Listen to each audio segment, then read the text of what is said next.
Today's episode of Rates and Barrels is brought to you by the SoFi Daily Podcast. Did you know 37% of Americans would struggle to cover an unexpected $400 expense?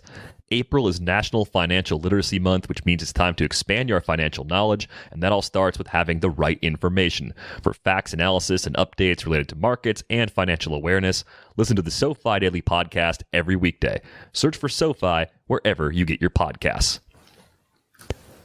Welcome to Rates and Barrels. It is Monday, April 26th. Derek Van Riper here with Eno Saris. If you're watching us on YouTube, hopefully you're enjoying the new look of today's show. Looking to do a little more on screen to keep everybody entertained over the course of our shows going forward.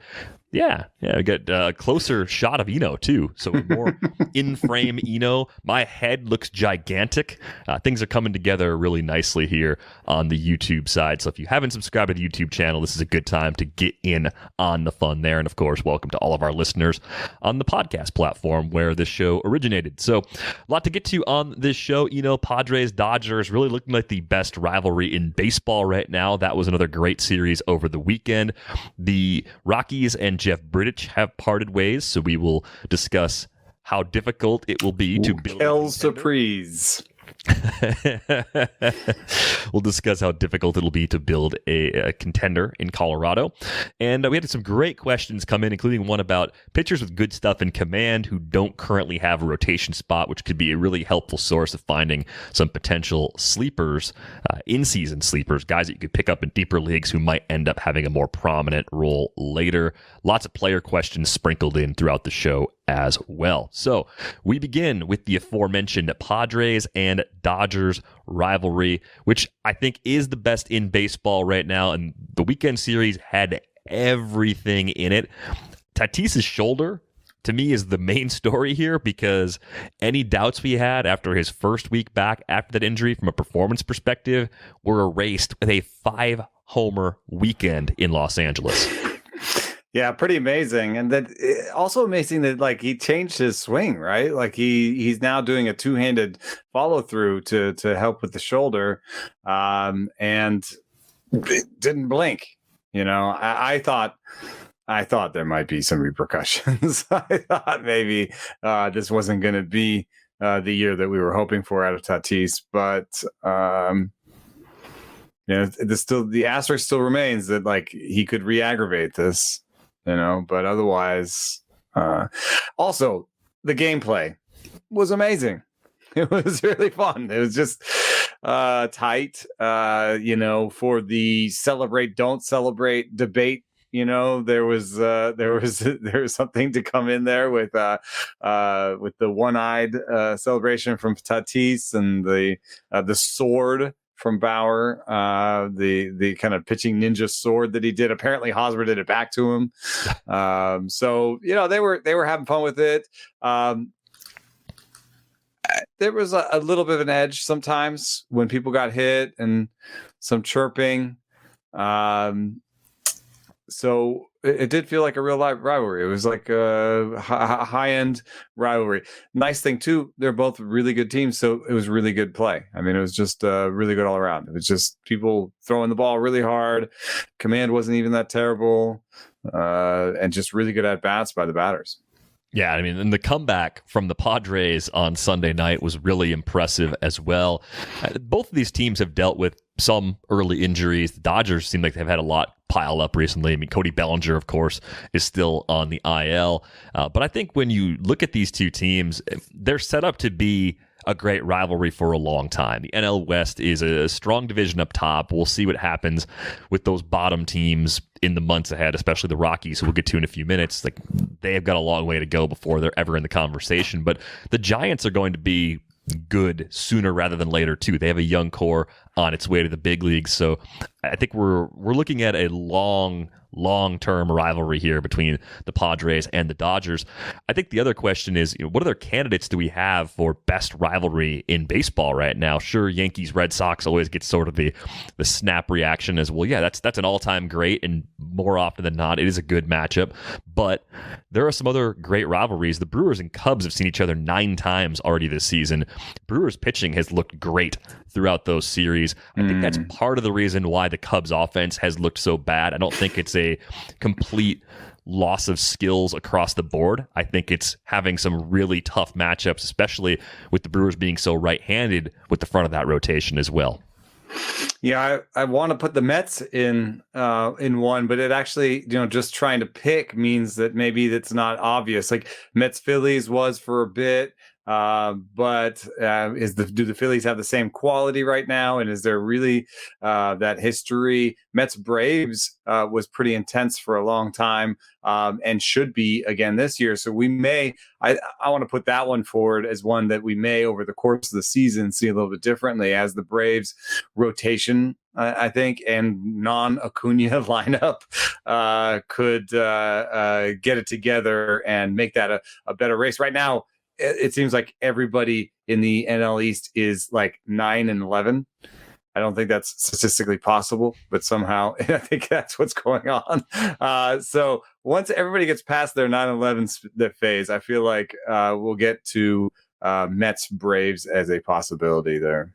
Yeah, I'm with you. I mean, I think there's a lot of potential for that series over the course of the season. The Braves, couldn't believe it. I mean, Zach Gallen and Madison Bumgarner were fantastic against them. Bumgarner going 7 scoreless, no-hit innings. Call it a no-hitter if you want. I'm not going to fight you if you do.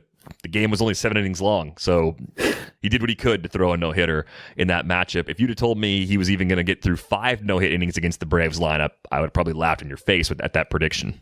Well, his velo was up. I don't know how much to take from it, because if you do look at even before that game, Acuna was the only one hitting. I think there was a stat that I saw that non-Acuna Braves are hitting 199 as a group.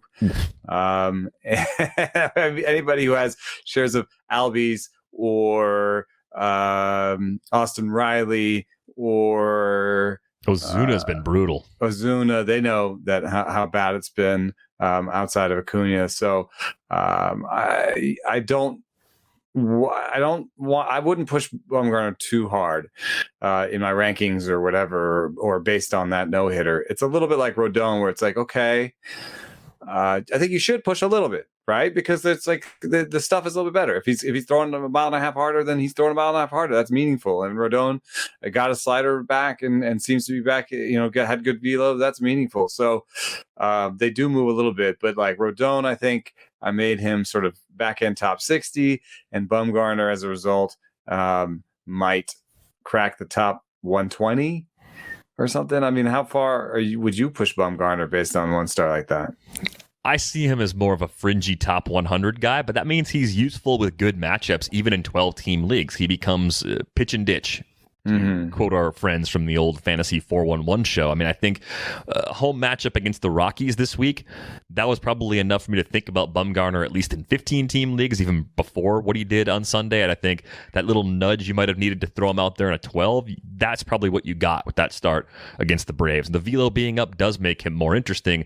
And I said this on the Fantasy Baseball in 15 show for Monday morning. There's a long way to go between ace and unusable starting pitcher in fantasy, and where in that large middle Madison Bumgarner ends up, I'm sure is still a matter of some debate. But if he's 2019 John Lester in terms of ratios and workload, that plays in a decent number of leagues as long as you spot him correctly. Obviously, you're never going to use him against the Dodgers. You probably don't want to use him against the Padres. So there's 2 teams in division that you have to avoid, but you can use him against his old club. You can use him at home against Colorado, and you can use him in a decent number of matchups around the NL, at home, and maybe even a few spots on the road. So there's probably 50 to 60% usage for him, just given the volume of innings he's going to provide. Yeah. Strange, though. He's never was a huge strikeout guy, even when he was going well. So I wonder if just park is maybe the biggest variable for me, almost beyond strength of opponent. I mean, he mowed down a lot of great opponents in San Francisco. So, if he's pitching in San Francisco, I'm into it. I think home, Arizona is now mostly a pitcher's park. So I think I'd be a guy who pitched him in sort of like 80% of his home starts and his San Francisco starts, and that might be it for me. But another interesting note out of that was that Zach Gallen did the dominating, and tonight Julio Urias and Tyler Mahle are going, and between those 3, I don't think I could put a healthier stamp of approval on young pitchers in the game. I think those three are my favorite sort of emerging young pitchers. I don't know if you can get any three of them in Dynasty League still. And also, I'm not a big proponent of trading for pitching as a building block. In Dynasty Leagues, I'm mostly about get your bats together. But if your bats are starting to get together and it's time to like try and have a keeper pitcher, those three are the ones. I think Urias may be third just because of the labrum surgery that he once had. The other two don't really have a surgery like that on their docket. But if you want a building block pitcher, I feel like those three are the place to go. Just outstanding stuff and command numbers. Just really nice broad arsenals now with command, good velocity. I mean, there's no sort of asterisk with those three guys. Yeah, they've all looked really good so far, and I think Urias in particular, we've been waiting for this for a long time, and it really seems like all of the pieces are falling into place for him now here in 2021. Circling back to the Padres for just a moment, I wanted to ask you about Ryan Weathers, because he was somebody I chased in free agency this weekend. I think even with some relative good news on Dinelson Lamet at the end of last week, I'm still skeptical about his long-term health, and we talked about it when the Padres put this rotation together. There's a lot of injury risk up and down that group of starters, so what looks like a temporary opportunity for Ryan Weathers to start right now could become more of a long-term opportunity somewhat easily. Now, we've got the numbers scrolling by if you're watching on YouTube. What have you seen from Ryan Weathers to this point, and how sustainable is the encouraging start that he's had? Not the ERA below 1, but just the fact that he's missing a lot of bats with a K rate close to 30% early on here this season. Yeah, it's one of those things that I think just looks better to our eyes than it plays, that the research suggests movement plays. And this is something that I've been trying to talk about with Jesus Luzardo a little bit, where you watch and you say, oh, dude is throwing 95 from the left. He's got an 85 mile an hour breaking ball. It looks like a good changeup. This all looks really good. It adds up to around an average stuff number because the breaking ball doesn't have the right movement shape, and the fastball is not really like a riding four seam. So everything is a little bit worse than you expect. That's what I suspect is the case with Weathers, because if you look at these stuff and command numbers that are scrolling by, you'll see a 65 stuff plus on his fastball. A slider that looks legit. I think it's 99 stuff plus, but also 107 command plus. We found some evidence also. This is fun. Max Bay, who I'm working with. So I did that little piece that suggested that maybe command is more important than stuff for sliders. And Max did like an overlay where he did stuff plus versus command plus for sliders and location plus. And it did look like command was more important than stuff for sliders. So sliders are the new fastballs. So you could say, if you're being charitable, Weathers, you could say, okay, he's got a big league slider that he can command. So that's a good thing for him. However, changeup 56 stuff plus, 94 command plus, which means that I think the fastball is going to start to get beat. And if you don't believe the sort of, I understand stuff is a little bit black boxy. You can also just see it on a StatCast page. If you go down to the vertical movement by pitch type table for Ryan Weathers, his sinker, it's called a sinker there, or four seam, whichever one, gets it's anywhere from 2 to 6 inches less movement than average. The changeup gets 6 inches less movement than average vertically, and the slider gets 3 inches less movement than average. So his pitches just don't drop a lot, and they don't ride a lot, which is ideal. And I think honestly that can be sometimes when you're watching, like it's hard to see, right? Yeah, absolutely. It's not super easy. You can see it with breaking balls a little bit, but as we said in this case, his breaking ball is all right. It's the fastball that seems to be the problem. Now, having worked a lot of the bullpen prior to the 2 starts that he's made, the first start being a short start, we've only seen him throw 10 changeups so far. So does that 56 stuff plus number carry a little less weight for you, given how infrequently we've seen that pitch so far? I mean, there's a chicken and egg thing here. We probably would have seen it more if it were a pitch he was more comfortable with, or if it were an obviously better pitch. But can we look at the 10 pitches and say, okay, well, it looks bad so far, but it might not be this bad going forward? I mean, this is absolutely what Stuff was created for. Stuff Plus and Command Plus is to be able to react faster. So if you do look at the movement on pitches, they're very stable. I mean, these are major league pitchers. They can replicate the action on these pitches. And so I would say that he doesn't have a good changeup. I think it's probably pretty lock solid between what you're saying and like, he doesn't use it, but he'd been relieving, so it could be his third pitch. But then we see the movement and we say, it doesn't look like a very good pitch. So kind of a fastball slider guy, more velo out of the pen. What happens if he loses some of that velo, into these starts, trying to go deeper into the game? Does that 65 stuff plus on the fastball start to rear its head? I think that sometimes, and this was one of the things that came out of the Stuff research, was just that I think that, yes, velo is important, and it is a well-regarded number within Stuff, right? And we look at it and we know that velo is a big deal. However, I think that there's a bit of velo that's like gets you in the door, gets you into the major leagues. Like, I could have the bendiest pitches in the world, and if I topped out at 75, I just couldn't be a major leaguer. But what if once you get to the major leagues and everyone's somewhere between 91 and 99, maybe in that range, movement is more important? Because that's what we found, is that when we looked at Stuff, movement was more important than velo. And I think that's just probably because everyone's already if everyone's already around 93, 94, then the big separator is actually going to be movement.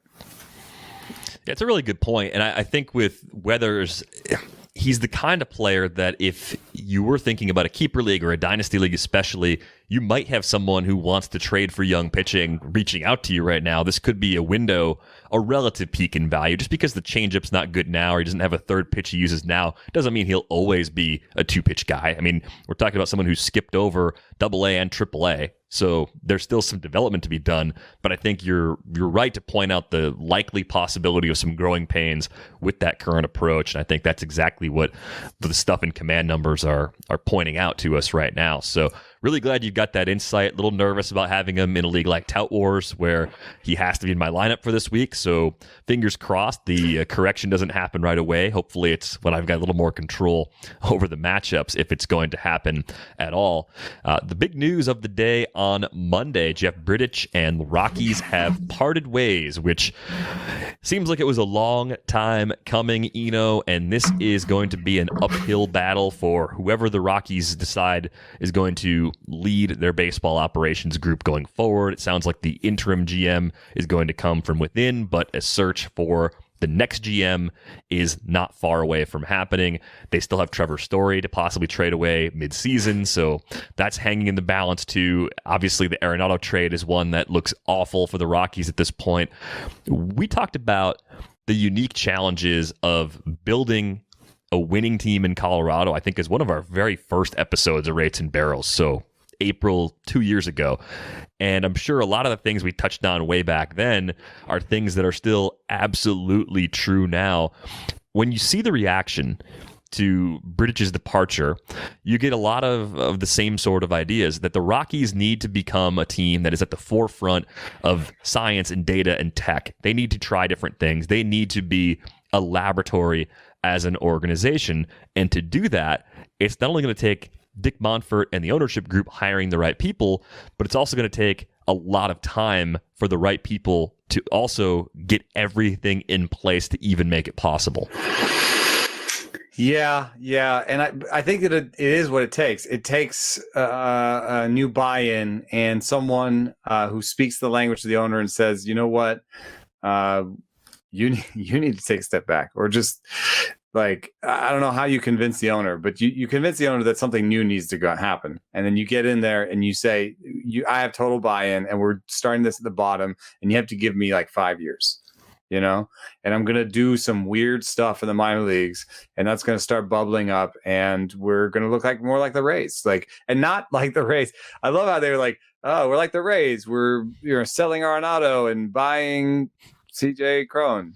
It's like, we're buying and selling just like the Rays did, No, I mean more like the Rays as in like innovating the sport. Being like, oh, we looked at it and we decided that tandem starting is the way to go.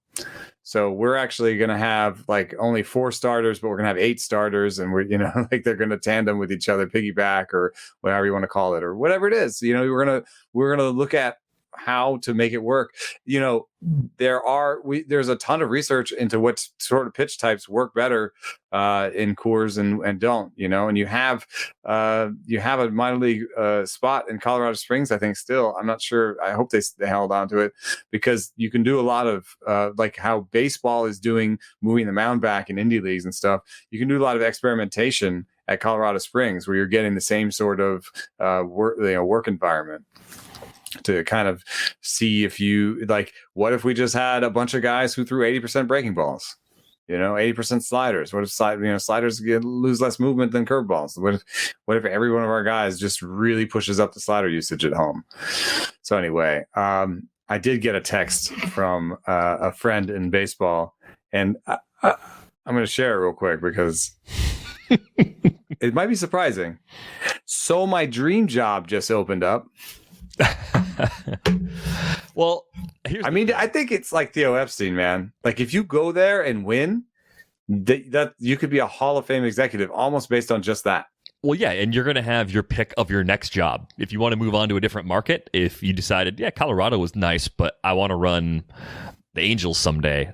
I'm not trying to fire Perry Manassian after a few months in the job or anything like that. But if you want to go to a bigger market someday, that would be a stepping stone to choose your own job. I mean, if Theo wants to get back into running a team, there's the biggest challenge of them all, organizationally speaking, because even before Jeff Bridich became the GM of the Rockies, winning in Colorado was very difficult. They have not won a division title, and they have existed for almost 30 years. So that gives you an idea of how tough it is. Part of that's the Dodgers, of course, are a perennial contender. But one thing that was in the takedown, we'll call it a takedown, from Ken Rosenthal and Nick Groke that went up on The Athletic a couple weeks ago, the Rockies do spend money. Dick Monfort's not Bob Nutting. He's not sitting there saying, we're not spending money. He's willing to spend. The note in the column was their combined payroll ranked 11th in the big leagues from 2017 to 2020, even though they're 21st in market size. So you've got an ownership group that seems to be willing to spend, and it's really just a matter of being really forward-thinking and innovative and finding creative ways to get something on the field that actually wins consistently. It's going to take something different. I don't think it's impossible, but I do think it's difficult. So I'm really curious to know how many other people around the game, feel the way that the person who reached out to you feel, because I don't think that's necessarily as uncommon as we might think, looking at the overall failures of the organization since its birth, really. And one of the things that sticks out to me from that piece by Ken and Nick too was a real breakdown in communication. I guess that's the way to put it. They just people talking about it in some ways you could read it as kind of like disparaging his personality. And I want there to be room for all kinds of personalities in the game. I'm not trying to speak ill on Jeff's personality as a personality, but different personalities fit different roles better, right? And I think the GM needs, this is going to sound weird, I think the GM needs to be cheesy. I think the GM needs to be cheesy and approachable. I think the GM needs to have like catchphrases and like things that make people feel like inside jokes with people and things that make people feel they're being listened to, right? Because I think that the GM is the figurehead for the whole organization that tells everybody how we're going to act. And if he's sort of if he's warm with everybody and he creates a sense of belonging and you're being listened to, then your R&D team can talk to the scouts, and it won't be like we say this guy, you got to draft this guy in the first round, and the scouts are like, who the F are you? I've been in baseball for 30 years and like, get out of here. Like that, there is some of that still in baseball. There is some of that still in baseball where things are being ignored from the analytics department or coaches are pushing back and being like, we're not going to wear that technology. What are you talking about? So I think a good GM somehow, like, it might sound cheesy and some people will be like, oh man, I hate when he says that, or like he makes those t-shirts, like teams always have these t-shirts, right? But I think they work, man. I think that they give you a sense of like, we're all pulling together, we're all in this together. And if there's like, that's one thing that I really reacted to in that piece was like people saying that like they didn't feel like he was listening to them anymore. That's you're done. You need to, that's what the GM needs to do. Not only does he need to listen to everybody who's giving it advice, because he's going to have AGMs and he's going to have, scouts, he's going to have the R&D department, all this stuff. He needs to listen to them. But on top of that, he needs to make them feel like they're being listened to. Yeah. You know what I mean? Like you can't just listen to them and then make your own decisions. And then they're like, did he hear what we said? And he just doesn't care. You need to be able to explain to them, look, you guys made really good points about this or that, but the scouts said this, and I've tried to put it all together, and that's the decision I made. I was listening to you. I took your input. We reduced the offer a little bit because you said this, or you know what I mean? Like, we took your stuff into account. We care about you. You're doing something here. Nobody want that. That's why the whole R&D department quit. You can put it together. Oh, we're not being listened to. Oh, we're getting paid terribly. Oh, right. This team is going south and it's playing terribly out there. Okay, we're all going to quit. The whole R&D department quit. I wonder, and I don't know if this applies to British specifically, but I think about it as a quality of many failed leaders.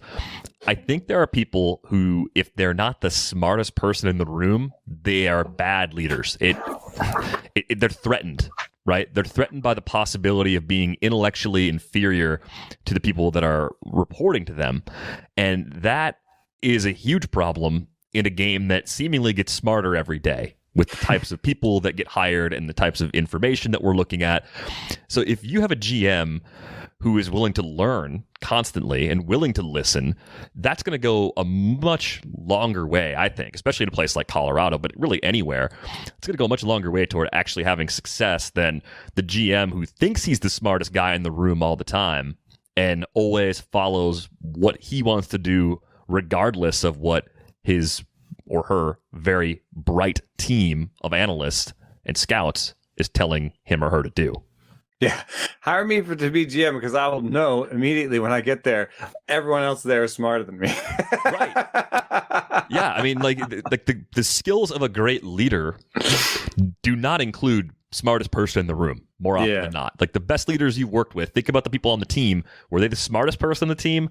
Probably not. Not in all cases anyway. Some of the best people I worked for, they had a lot of smart people working for them, helping to cover their own blind spots. That's how you want to build an organization. So I'm really curious to see how this plays out, if they are going to start paying people better, if they're going to be able to build an R&D department again after the last one all basically just walked away, because it's going to take some time, but it could actually work in Colorado if, again, this is a big if it is done right.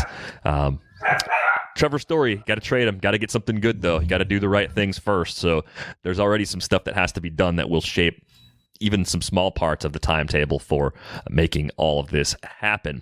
Well, look, no one's perfect. Even the best baseball players strike out with the bases loaded. The best golfers sometimes three-putt with the tournament on the line. So if you feel like you come up short in the bedroom sometimes, it's perfectly okay. And if it's bothering you, there are options. Go to GetRoman.com/rates now. With Roman, you can get a free online evaluation and ongoing care for ED, all from the comfort and privacy of your home. A U.S. licensed healthcare professional will work with you to find the best treatment plan. If medication is appropriate, it ships to you free with 2-day shipping. The whole process is straightforward and discreet, and getting started is simple. Just go to GetRoman.com/rates and complete an online visit. Take care of your ED without leaving home. Complete an online visit today to connect with a doctor and take care of it. Go to GetRoman.com/rates now to get $15 off your first month. Look, there's a straightforward way to take care of your ED. GetRoman.com/rates. Get started now to save $15 on your first month of treatment. Small businesses have always shown an incredible ability to adapt, innovate, and survive, even more so this past year. Now, another way you can adapt and grow is by finding the right people to help grow your business. LinkedIn Jobs helps you do that for free. Get started by posting your job for free to reach LinkedIn's network of 740 million professionals. Fill out targeted screening questions to get your role in front of the most qualified candidates with the experience, skills, and motivation you need. Then with simple filtering and management tools, you can easily review, rate, and hone in on your top candidates. LinkedIn Jobs can help you hire the right person for your role. And your first job post is free. Just visit linkedin.com/rates. Again, that's linkedin.com/rates to post your first job for free. Terms and conditions apply. All right, we got a great question come in from Taylor. And Taylor wanted to know basically what pitchers out there right now are showing good stuff in command, but currently are without a rotation spot. Taylor plays in a lot of deep dynasty leagues and often gets the best fab guys by digging through low leverage relievers with interesting underlying numbers. So past examples would have been Alec Mills in 2019. John Gant has occasionally been useful in leagues like that. So he's looking for sleeper 7th or 8th starter swingmen types that could actually step up and take on a more prominent role here in 2021 at some point.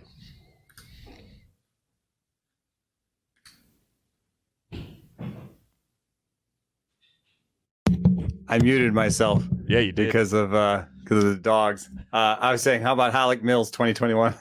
No. I kind of had two classes, two groups when I thought about it. One is like guys who are kind of being used as starters but aren't currently in the rotation or being piggybacked or kind of in betweenish. So Michael Fulmer has a 106 stuff and 105 command. This is, you're in the last moment to get him if he turns, because he's in between being a rotation guy and not. He's got like 3 innings in his last start, and they're kind of piggybacking with Tariq Skubal. But Skubal's stuff and command numbers are inferior to Fulmer's, and they may want to showcase Fulmer to trade him, because he's more on the way out than going to be a part of the next great Tigers team. So I think Fulmer will take that rotation spot and might actually be good. His velocity is way up. The bite looks good. This is the best he's looked in a long time. So Fulmer counts. Andrew Kittredge on the Rays has a 121 stuff and a 106 command number. He's being used as a reliever, but I think he has he's also on the Rays. So I feel like there's any type of possibility he can end up being a bulk guy, an opener, anything. I just think he's a pretty good pitcher. And then Tanner Houck has a 121 stuff, 92 command plus. It's not a great command plus, but it's above that 90. I call that sort of the reliever shelf is 90. It's also, he's kind of a 2-pitch guy with a really low arm slot. But at the same time, with that kind of a stuff number and some of the results he's had in short samples, I'm really excited to see Tanner Houck back in the rotation at some point with the Red Sox.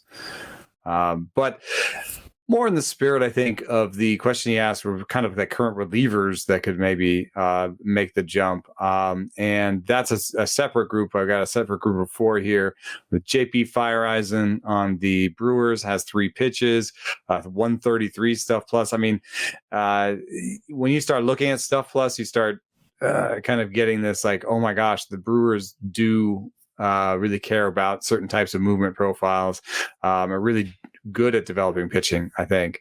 He has a 99 command plus. That's totally enough to be a starter. And even if that 133 stuff comes down, because it would come down if he became a starter, right? Like you would just expect less velocity. Velocity is an input, so on and so forth. But he could use some degrading there and still be good. Sean Poppin has a 113 stuff plus, 107 command plus. Taylor Clark in Arizona has 104 stuff plus, 104 command plus. I think that's a little bit borderline stuff, because then if he's starting and that's 99 stuff, 104 command plus, that could just be a very league averagey type pitcher. But in this guy's league, it sounds like a league average pitcher would be a win. And then there's Ryan Borucki, who we just keep waiting on. I mean, I think maybe a little bit like Merriweather, at some point the injuries will mean he just has to be a reliever. But if he could stay healthy, 105 stuff plus, 104 command plus, from the left side, interesting guy there in Toronto. Clark is in Arizona. Poppin, I think, is a Pirate. I believe that's right. And the thing about Fireisen that's interesting is that he's been in 3 different organizations now. He's got 3 pitches that he's throwing as a short reliever. And if he's got command, I wonder what it is about him that has kept teams from even trying him as a starter at some point. He's never even attempted to be a starter, which is pretty strange. Yeah, I'd be surprised if there's a lot of injuries in his history. It's kind of like I said with Borucki and Merriweather. If you just can't stay healthy, sometimes it can be easier to stay healthy in short stint type situations. Yeah, definitely could be some of that. There's a common problem that Roger wrote to us about, and I want to talk about this because I think it's getting to that point in the season, we're almost a month in, where if you have a lot of injuries on one team, especially if it's a longer term league, but really in any league, you have this temptation to start making moves, starting to be aggressive right now. And it's only April 26th, so as frustrating as a bad month can be, trying to find some balance, like making the right moves is really important. The example that Roger sent us, he's in a 13-team mixed league with 2 IL spots, drafted Betts, Rendon, Starling Marte, Ketel Marte, also has Fromber, Lourdes Gurriel, Erod, and Lance McCullers. And that's a group that has been just crushed by injuries. Even Betts, we talked about him, I think, last week. He just hasn't looked like himself early on because of some bumps and bruises, to put it mildly. So the question that Roger had, that I think a lot of people out there have, is if you're in a situation like this, you're buried near the bottom of the league and clearly you're missing out on some production from a lot of key players. Do you remain patient with that core, especially if a lot of those players are coming back soon? Do you try to sell low on some injured players just to get somebody in there who's actually healthy and offering you something? Or do you start to throw in the towel in April if it's a keeper league and just start to make some moves for the future? I've seen some large increases in standings points. Like I was last in Autonew Experts League for the first week or two, and now I'm 5th, and it's like that was pretty fast, and it took some of my guys just coming back from being injured and getting back in there. So I do think that large movements in the standings are still possible. I don't think I'd I'd get rid of. I don't think I'd give up on the season in the keeper league yet. I think I'd give myself till May at least. I mean, it's a 6-month season. We haven't even finished one. I think I would want to go to mid-May at least, kind of let a third of the season, get close to a third of the season before I gave up. You can't, I mean, you're kind of stuck too, because it's a little bit like trying to trade a big contract in baseball. No one's really buying injured players. No. So it's not really an option there. The only thing I figured out is just to keep pushing them down on your bench, into your bench is totally full, and then just try to make the most reasonable bids on interesting interesting fill-ins that have a little bit of upside. So I just finished my FAB runs this week, and I got players like Jordan Luplow and who's another one? Adolis Garcia is the kind of guy that's just playing a lot right now. He's not going to be on your roster all season necessarily in a 13-team mixed league, but you want someone who can do some damage with power and hits in the heart of the order, at least temporarily.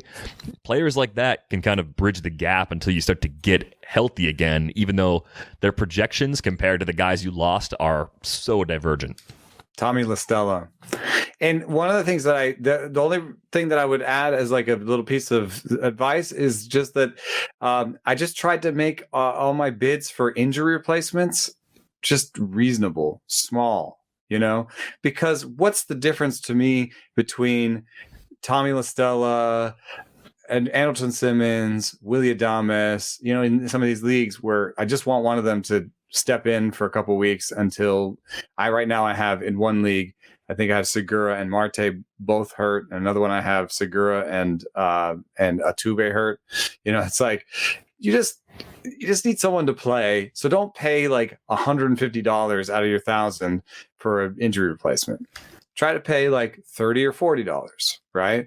And that way, hopefully, the idea is you get your guys back, you'll sort through the injury replacements and start dropping them, and you'll still have a good amount of money for like maybe a big prospect that comes up or someone else's big injured dropper at the wrong time. Maybe they get so overfilled that they need to drop a pretty good player that you can stash. So I think that finding a way to get those injured players on the cheap is a good way to do it. I did a lot of bids where I had 6-7 players.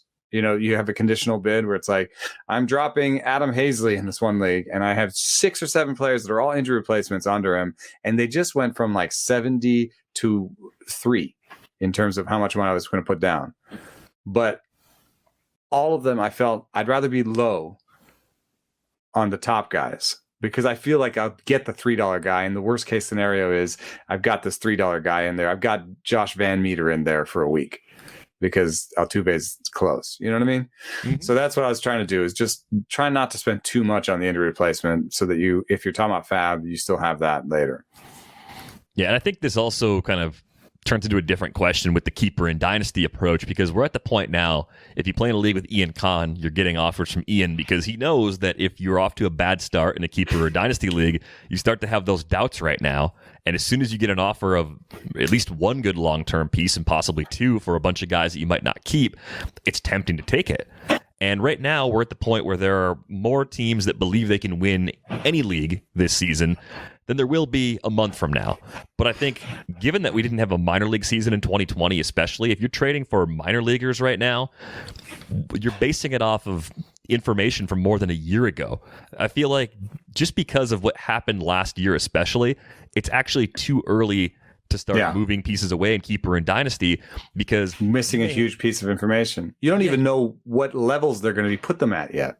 Right. And even on your own roster, you might see after a month in the minors that some guys that you thought were going to be close to helping you a year from now, that they might not be as close as you thought, or they might be closer than you thought. So I think you just want to get a little more information about the pool of minor league players in general before you start dealing players away. Yeah, sure, a couple teams are going to probably decide this isn't my year between now and the end of next month in a keeper and dynasty league. If it's a 12 or a 15 team or even deeper sort of league, a few more teams will probably rule themselves out, but you're still going to have a decent number of viable teams out there trying to play for this year to trade with. I don't think it's going to hurt your return that much to get some extra information.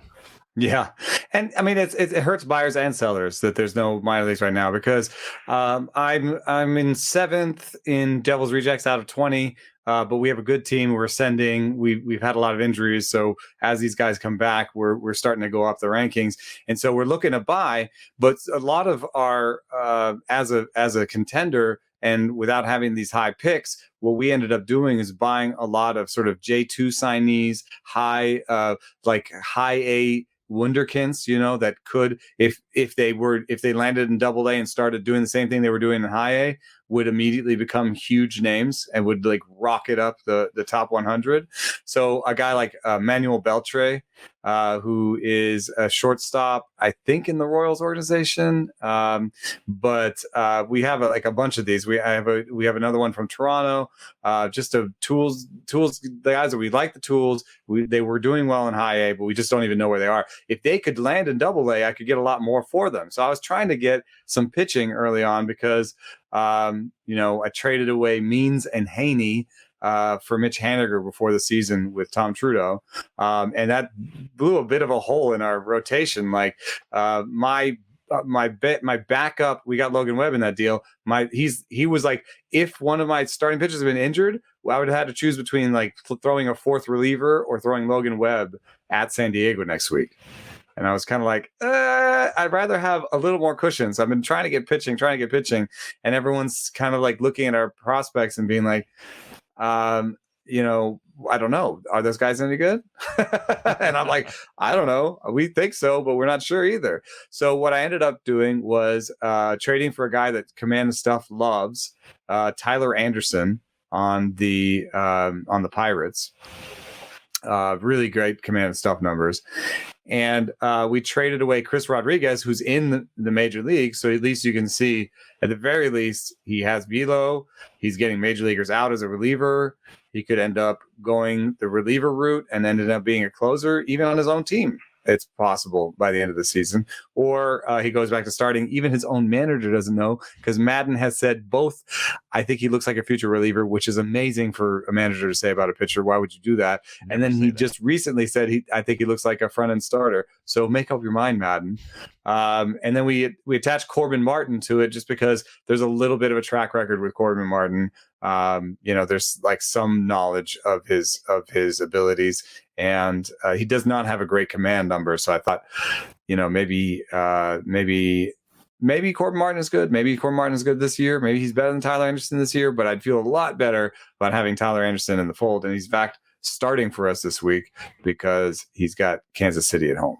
So anyway, that was a long-winded one. I know nobody cares about your league, but it did bring in a lot of these topics that this person's asking about. Yeah, so I would just say, even if you know this probably isn't your year, I don't think it's a bad idea to be a little more patient just to get some more information. Wait till we get at least a couple of weeks from the minor leagues just to see where players were assigned, how they look early on. Teams might be aggressively promoting prospects who hit the ground running this year because they may realize, oh crap, this guy did actually progress to the point where, yeah, he was a high A player last time we saw him, but he's a triple A player now, so starting him at double A was too low. But they're going to need to kind of feel it out and prove it in a lot and they also have cases. They also have more information than we do.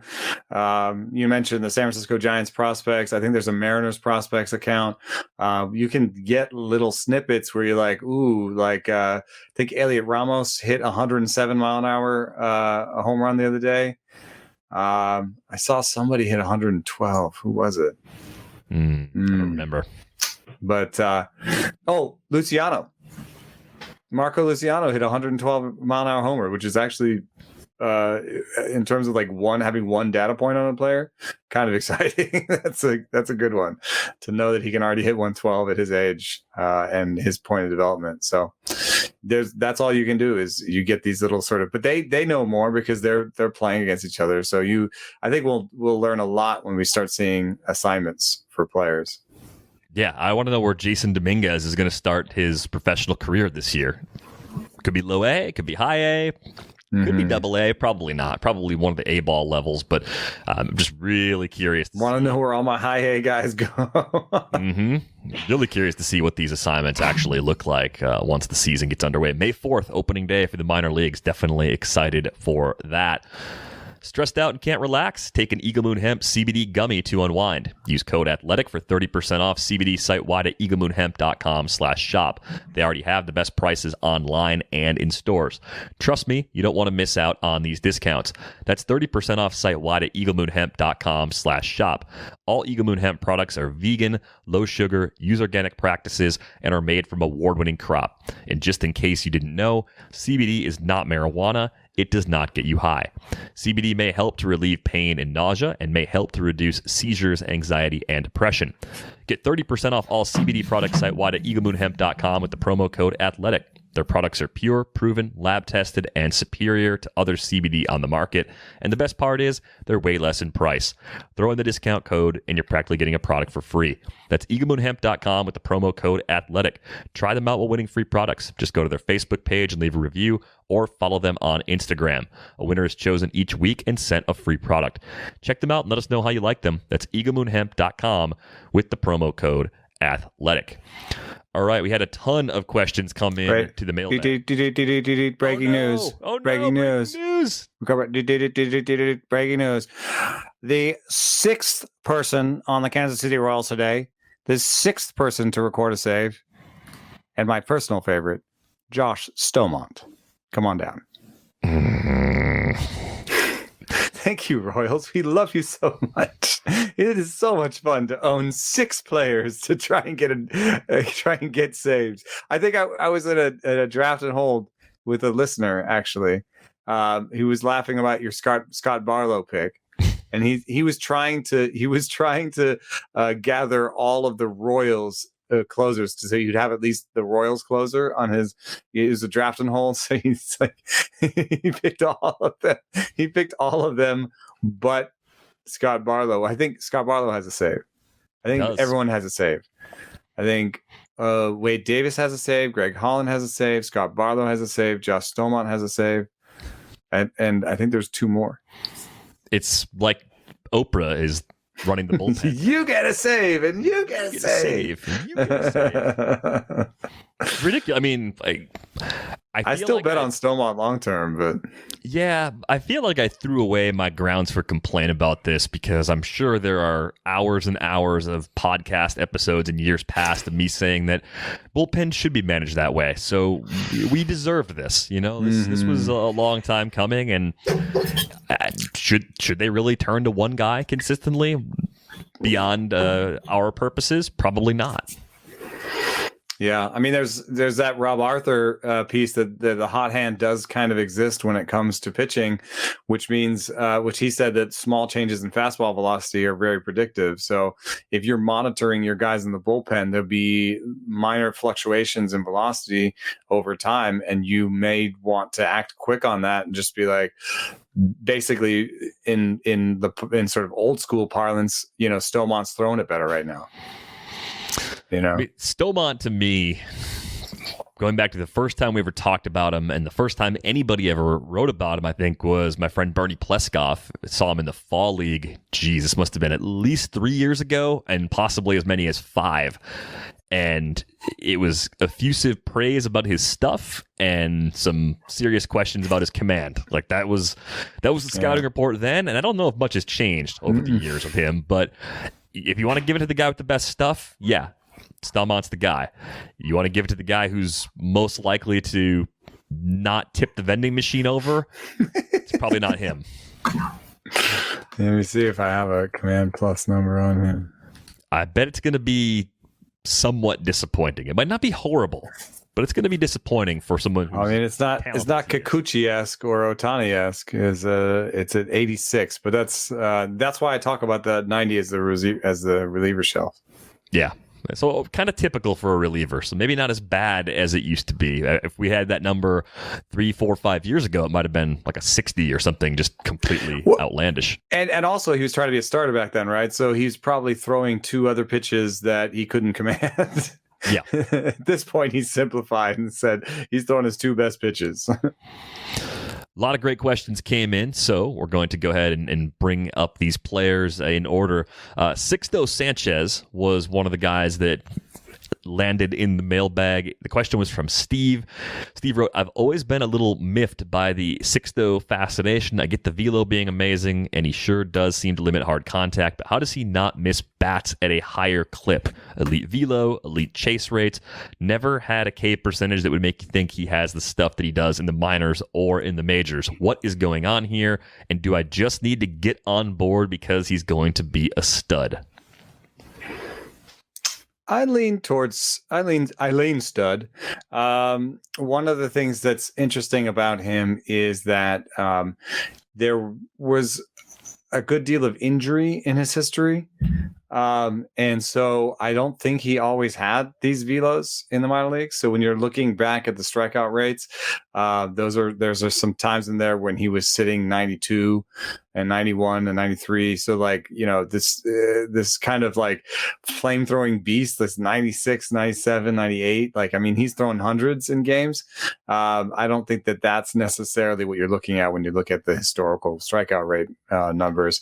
It's also fair to say that his fast or just his pitches in general are stand out more when it comes to horizontal movement than vertical movement. And vertical movement is better for whiffs, and horizontal movement is slightly better for ground balls and sweet contact. But it's not fair to say that he's Dustin May before the changes this year, because he does have really good vertical movement on the slider, the changeup, and the sinker. But probably fair to say that he's sinker first. Sinker's better than his four seam, and so there will be some ground balls that he gives up. There'll be some strikeouts he misses out on. I think he's still going to be elite. I still see the package as being elite. I mean, look at what Dustin May did. Dustin May made a very small tweak to his fastball so his four seam gets a little bit more ride, and he's going to the four seam more. And now he looks like the Dustin May we all thought he was going to be. Yeah, the curveball's looking really good early this season for Dustin May as well. When you say elite for Sixto, do you mean perennial top 20, top 25 starter? Like what does that kind of mean value-wise? Yeah, I mean, I think elite to me is top 15, and I think he has that ability. I mean, I think that's still in him. It might be a little bit more like when Luis Castillo is going well, which I know that's a kind of a bad name to bring up right now, but it might be a little bit more on that end.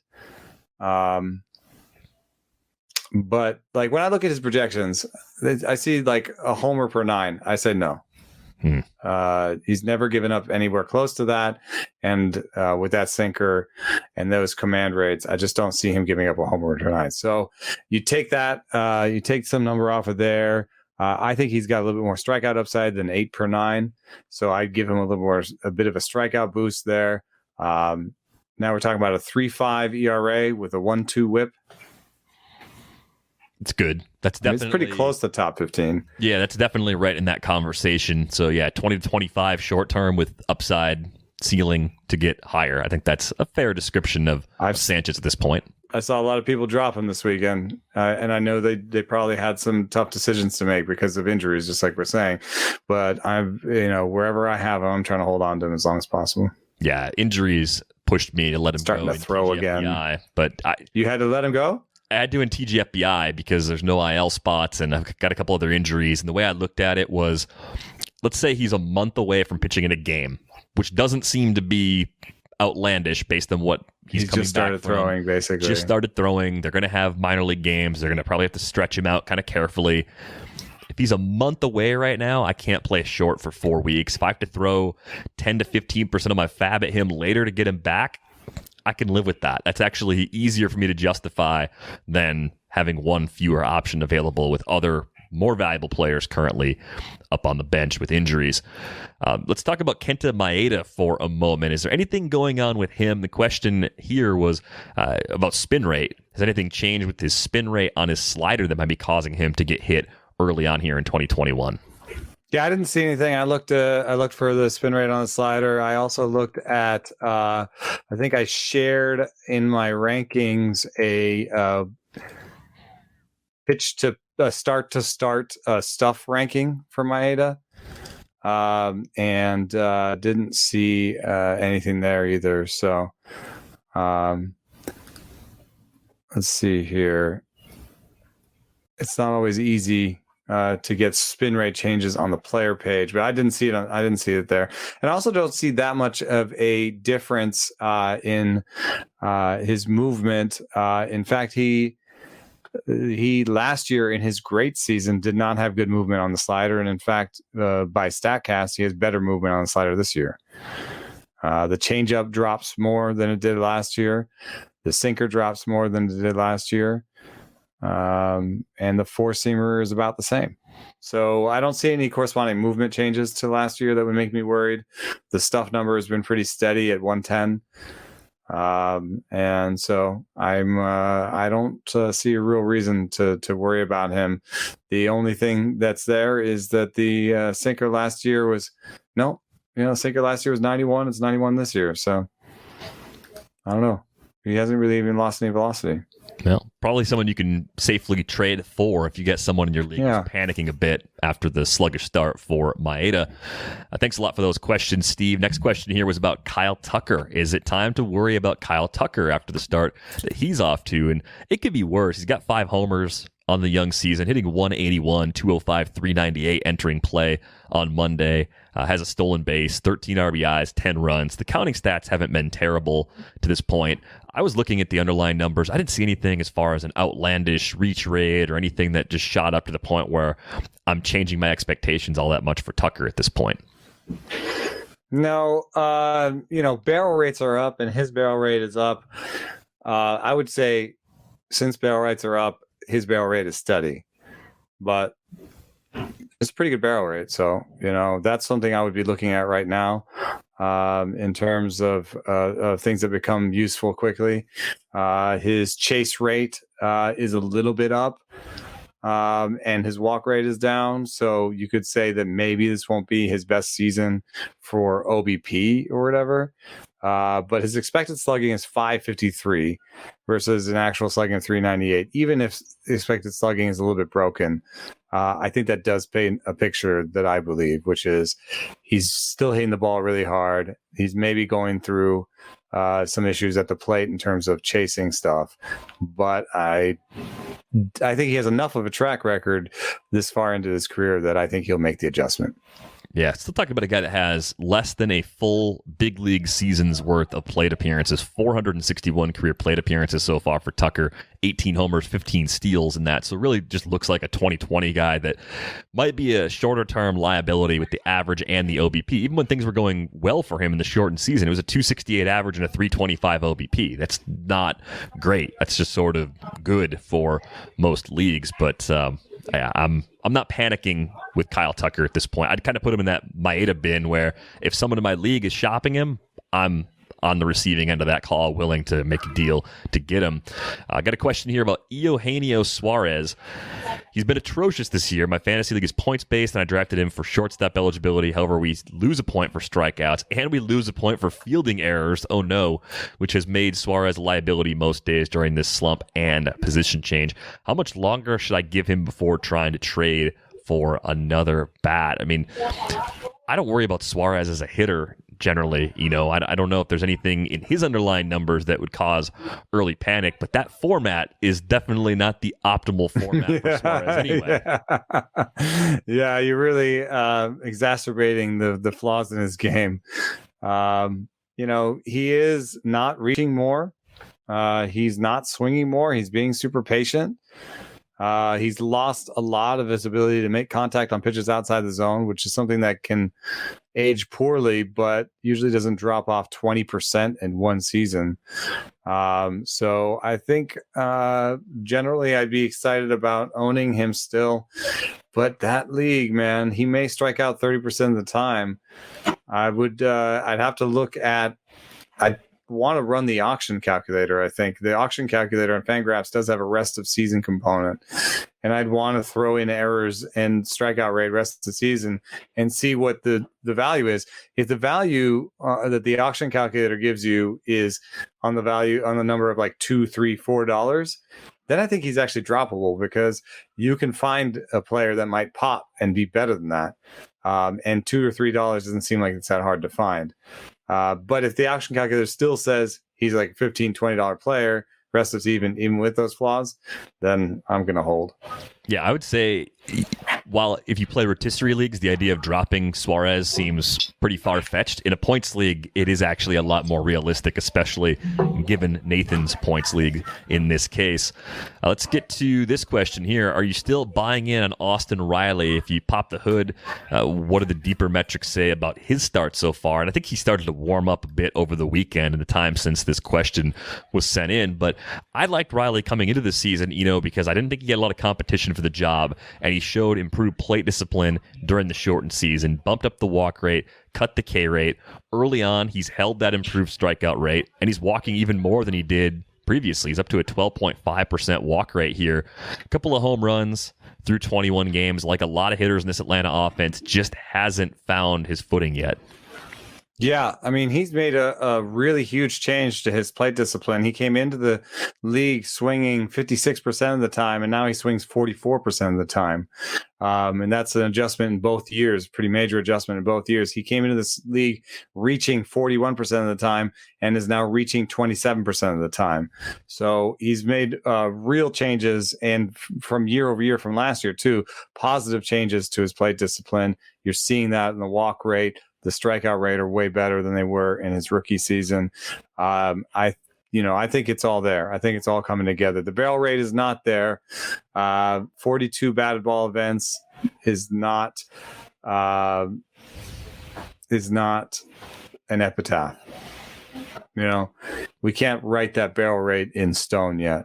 So maybe there is something where he's focused on the strikeout rate and it's been to the detriment of his power a little bit, but he has so much power that I would rather have the strikeout rate gains, I think, because then I think he can maybe hit 260 with like 25 homers as opposed to his projections, which sort of suggest he'll hit like 230 with 30 home run type power. Yeah, those extra home runs are pretty costly when they drag down your average and OBP that much, because then you run the risk of losing playing time. You have to be a still good real-life player to keep playing time on a contending team like that, so that trade-off seems like it's worth it for Riley. I do look at him as an early season buy low, and just as we said about the Yankees, I think on the Friday show, the Braves are going to hit. It's only a matter of time. Like, the floodgates are going to open, and hope that if you root for another team in the NL that you're not playing the Braves when that happens. I had a question come in about Marcus Semien, who's 5 for 5 as a base stealer early on this season. And the question was, if you have good middle infield depth, is Semien someone you try to move away from right now? In this case, Jazz Chisholm is the other player that Adrian could use if he trades Semien away. I'm on board with it because I trust Jazz. I know there's going to be some ups and downs, and it's been more good than bad so far from him. But I think with Semien, I'm still stuck on this idea that 2019 is by far the best season we're ever going to get from him. And the K rate we're seeing early is more in line with what we saw in the shortened season. Yeah, he still walks. Yeah, he still plays a lot. He's got power, obviously. I think you'd do pretty well in a trade for Semien right now, given that he is offering speed to go with that pop. The only rebuttal I can offer you, sir, is that on the trade market, I feel Jazz would get more. Yeah. And if you look at their rest of season projections, even with, let's say you think that he's going to strike out more than 20% of the time. And so you don't believe the projections that say he's going to strike out 18% of the time and hit 260. Let's make it 22% strikeout rate and hits 245, right? We believe the power for the most part. We believe the speed for the most part. So what your rest of season projection probably for Semien, even with the added strikeouts, I think would be kind of, let's say, 240 with 25 homers and 10 to 15 steals. My rest of season projection for Jazz, and this is better than what the numbers on Fangraphs said. I'm buying in. And so therefore I think he can hit 240 with a decent on-base percentage, 25 homers, and maybe 20 to 25 steals. So I think the difference between these two guys might be about 10 steals going forward. And depending on what you can get for that, if you can get more for Jazz, then I think that they might be a surprisingly similar value going forward. So I might put both on the block and see what's going on. Yeah, it really depends on what you need to get back. And obviously, I'm talking about redraft. Yes. Oh, absolutely. I mean, yeah, because in a keeper league, then you hold Jazz and you shop Semien in a second. Yeah, for sure. Yeah, and that email was signed "Stuck Up the Middle with You," which is it's good. That's like a Bob's Burger name, really. Yeah. I had another question come in here, and it was a suggestion also from Nathan, who said, for Would You Rather, it should be named after a couple of ballpark staples. I'm guessing that when watching a game for fun, most of us would rather have a beer than a hot dog. I think that gets tricky because I think there's a lot of us who would just say, I would like both a beer and a hot dog. I know there's people who don't even drink beers. Right. So that one gets a little slippery there. But Nathan is from Australia, listens to the show in the morning, watches baseball in the morning when drinking beer is frowned upon. Understandably so. Yeah, he wishes. Yeah, I could see why that would be a thing that he would think about. Absolutely. I remember seeing baseball games at like 3 a.m. in London and just being like, I'm alone in the living room with all the lights off watching baseball by myself at 3 a.m. That'd be different. I don't know if I could really ever get used to that as a permanent thing. I could do it for a short time, but just ask Chris Liss about his viewing habits out there in Portugal. I find that when you ask Chris Liss a question, you rarely get a simple answer. No. So I better block off some time for this question. But the question from Nathan was, his first base options are Alec Bohm, Joey Votto, and CJ Cron. Out of that group, do you have Bohm clearly ahead of Votto and Cron at this point, or do you think that's actually a little closer than we might have thought coming into the season?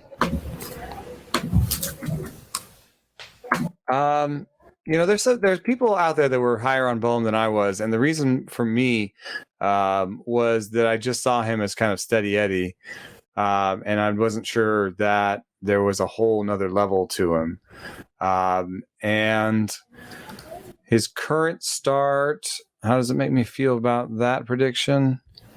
I guess I feel good about that prediction. I mean, he went from a 10% barrel rate to a 7% barrel rate. If he's going to do like 7 to 10% barrel rate, he's not going to be like a 35 homer hitter, And I thought he could hit 280, but he's striking out 27% of the time. If he's going to strike out more than 20% of the time, he's probably not going to hit 280.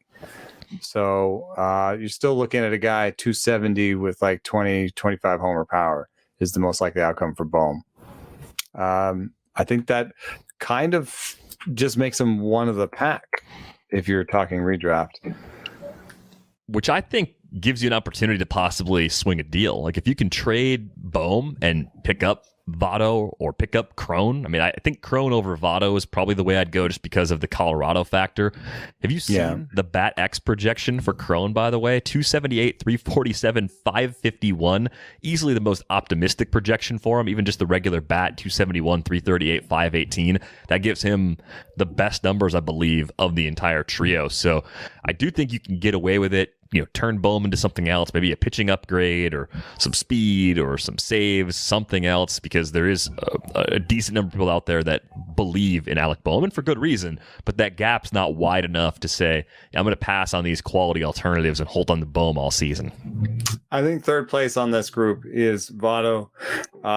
As much as I'm excited about the new StatCast Votto, the new chasing barrels Votto, I don't think that it's going to lead to a great batting average. So I think Votto will have the worst batting average and about the same power as the other three. Cron should have the best batting average, maybe similar to Bohm, and Cron should have the most power and Bohm should have the second most power. Yeah, I would agree with that breakdown at this point. Thanks a lot for the question, Nathan. Glad you're enjoying the show on your way to work as a morning show in Australia. Love that we've got that global presence now. It's awesome to have people all over the world checking out our show. Some loose ends to tie up here. We had a few suggestions for our acapella group name. One from Noel came in via email. Rates and Baritones could be the name of the Rates and Barrels acapella group. I think that could work, right? I had an email from Matthew, who is just like me, apparently. I think this is a common one, though, so this is not just a Derek problem. He only hears and sees the name Brock Holt as Brock Holt, like Steve Holt from Arrested Development. I'm just glad I'm not alone, right? Like I've seen that one on Twitter before, though, so that's how I know I'm not completely strange. I'm just a little bit strange to have other players like that. I spent all of Sunday singing just the words Eduardo Rodriguez to the tune of Old Clementine. I can't top that. Why did I do that? I really don't know. There was one other email that came in. This one came in from Ken. Ken wrote in to tell us that he thinks the Fast and Furious 10 premise that you dreamt about would actually get him on board with the franchise that you should push through. He said it's a way to promote the strength and power of women. So I think you should pitch this to Hollywood. I don't think of all the movies you can pitch, I think that one's got a better chance to get a green light than just about anything else out there. Because the franchise has been so successful. Oh my gosh, that's my next move. Fast Furious 20. Well, as always, feel free to shoot us an email, ratesandbarrels@theathletic.com. You can get a subscription to The Athletic at just $3.99 a month to start at theathletic.com/ratesandbarrels. On Twitter, he is at Eno Saris. I am at Derek Van Riper. That is going to wrap things up for this episode of Rates and Barrels. We are back with you on Wednesday. Thanks for listening.